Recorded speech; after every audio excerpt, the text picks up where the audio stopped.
Welcome back to Asia Tonight. It's time for your business update. And the German government has agreed on a compromise over a controversial Chinese investment in a port in Hamburg.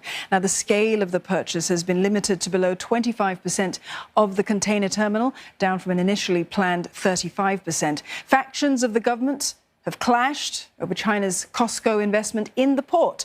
The compromise comes ahead of Chancellor Olaf Scholz's visit to China that's planned for next week. And for more, Trent Murray joins us live from Berlin. Trent, thank you for joining us. First off, tell us more, if you will, about what's at stake here. Why is this Berlin deal with Chinese shipping firm Cosco so controversial? Well, Dawn, it's controversial because the port of Hamburg is Germany's biggest container port and therefore one of the European Union's biggest shipping ports. And therefore, any sale to a foreign investor was always going to attract controversy. But it is the sale to China that has really raised concerns within several ministries here in Germany. And that is why we have seen those internal disagreements within the government itself.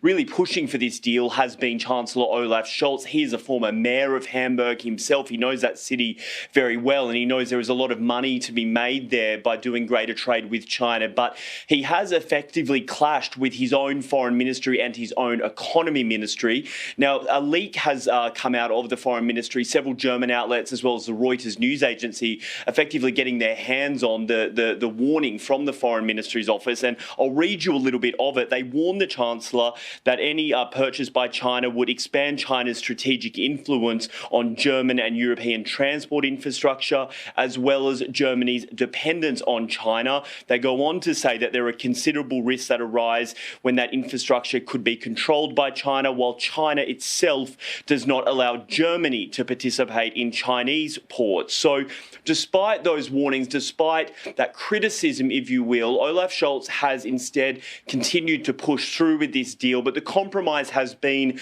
that the shareholding has been diluted down. Cosco will only be able to purchase 24.9% of it. The German government is saying that for that reason, they won't have the ability to exert serious influence or control. And they believe that this is a step in the right direction, if you will, in trying to keep all sides happy in this purchase. It's tough to do that sometimes in business, Trent, but also in business, investors are going to say money is money wherever you make it. So what is the rationale behind those who support Cosco's investment?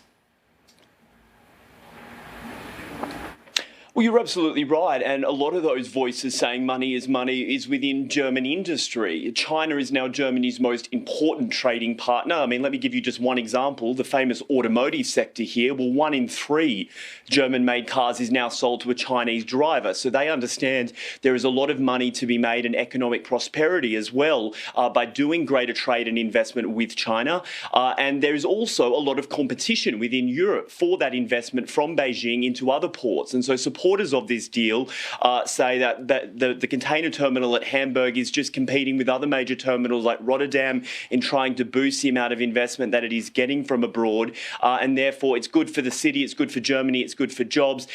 As you say, though, the timing of this is quite interesting. Olaf Scholz will be the first Western leader to visit Beijing after the Communist Party session in which Xi Jinping was once again given another term as president. The government spokesperson this afternoon, when asked about that timing, said the deal has got nothing to do with that Olaf Scholz's visit is entirely separate. But we do know that both sides in this discussion are very keen for more trade and investment. And so I think Olaf Scholz will be quite pleased to be able to go to Beijing with this new deal. Very quickly, just worth noting, the foreign ministry in Beijing has responded as well in the past few hours about this purchase. They have called on all relevant parties to see pragmatic cooperation between Germany and China rationally and to stop gratuitous speculation. Dawn. All right, Trent, thank you very much for that. We'll continue to watch how this one plays out. Trent Murray there speaking to us live from Berlin.